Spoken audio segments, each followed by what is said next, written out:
हमारी बड़ी बेटी की उम्र हो गई है, क्यों ना अब हम उसके लिए एक अच्छा सुंदर सुशील संस्कारी लड़का ढूंढ लें। आप बिल्कुल सही बोल रहे हो जी। अब हमारी बेटी बड़ी हो गई है, उसकी शादी करने का समय आ गया है।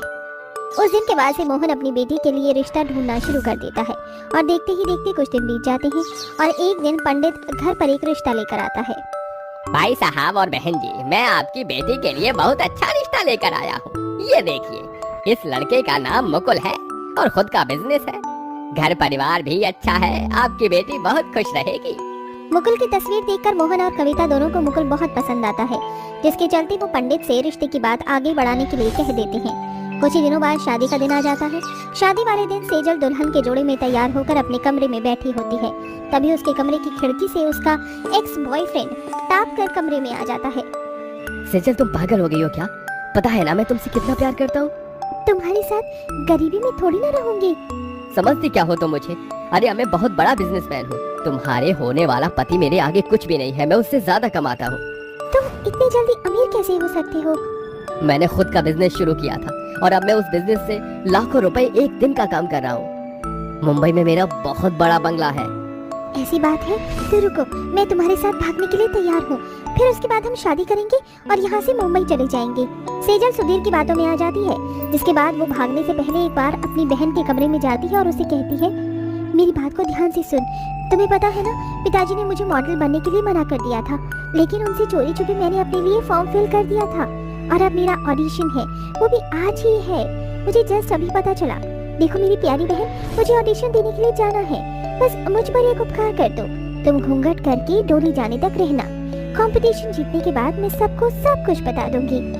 दीदी, आप ये कैसी बातें कर रही हो? बहन, क्या तुम मेरे लिए इतना नहीं कर सकती? मैं तुम्हारे आगे हाथ जोड़ती हूँ, प्लीज मेरी बात मान लो। सेजल के इस तरह गिड़गिड़ाने पर पारुल उसकी बात मान लेती है और अपनी बहन के लिए वो शादी का जोड़ा पहनकर घूंघट करके फेरों के समय मंडप में बैठ जाती है, जिसके बाद शादी हो जाती है और पारुल विदाई के बाद अपने ससुराल पहुंच जाती है, जहां उसकी सास सुमंत्रा उसके गृह प्रवेश के बाद उसे कहती है, बहू, गृह प्रवेश तो हो गया है, सभी मेहमान भी जा चुके हैं, तुम अब अपना घूंघट ऊपर कर सकती हो। माँ जी, मैंने बस एक मन्नत मांगी थी, उसी मन्नत के चलते मैंने ये घूंघट कर रखा है। जैसे ही मेरी मन्नत पूरी हो जाएगी, मैं ये घूंघट हटा दूंगी। अरे वाह, मेरी बहू तो मेरी उम्मीदों से भी ज्यादा संस्कारी है। मैंने तो ऐसा सोचा ही नहीं था। चलो, बहुत अच्छी बात है। बहू, तुमने जो भी मन्नत मांगी है, भगवान तुम्हारी मन्नत को पूरा करे। इसी के चलते पारुल पहले दिन से घूंघट में ही रहने लगती है और वो अपना चेहरा किसी को भी नहीं दिखाती। इसी प्रकार यहाँ कुछ दिन बीतने लगते हैं और वहीं पर सेजल सुधीर से कहती है, अभी तक तुमने खाने के लिए कुछ ऑर्डर नहीं किया और देखो हम कब से इस होटल में रुके हुए हैं। कितने दिन हो गए हैं? मुंबई कब लेकर जा रही हो? मेरी जान, कुछ दिन और यहाँ पर रह लो। एक जरूरी मीटिंग के बाद हम यहाँ से चले जाएंगे। सुधीर इस प्रकार सेजल को कई दिनों तक उलझाते रखता है। आखिर में सेजल के सब्र का बांध टूटता है और वो कहती है, कहीं तुम मुझसे झूठ तो नहीं बोल रही? देखो सुधीर, अगर कोई भी ऐसी बात है तो मुझे अभी के अभी बता दो, नहीं तो मुझसे बुरा कोई नहीं होगा। सेजल के इस तरह पूछने पर सुधीर कहता है, सेजल, दरअसल बात यह है कि मैं तुमसे बहुत प्यार करता हूँ और तुम्हें खोना नहीं चाहता था। इसी के चलते तुम्हारी शादी वाले दिन मैंने तुमसे बहुत बड़ा झूठ बोल दिया कि मैं बहुत अमीर हूँ, लेकिन मैं अमीर नहीं हूँ बल्कि बहुत गरीब हूँ।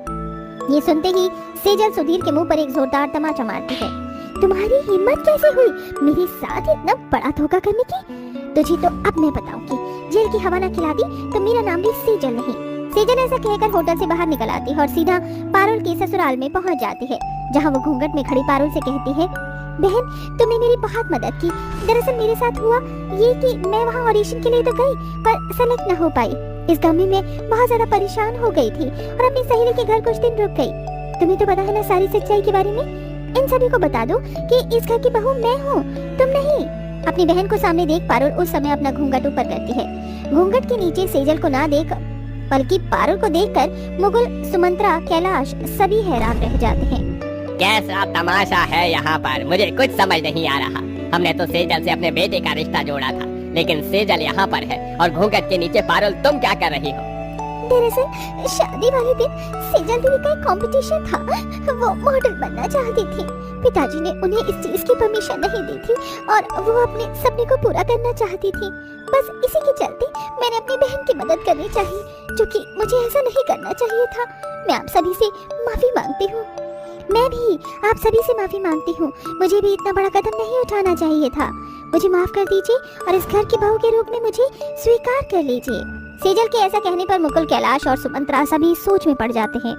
जो भी हुआ बहुत बड़ी बात है, लेकिन इस बारे में सोचने के लिए हमें कम से कम एक दिन का समय तो चाहिए होगा।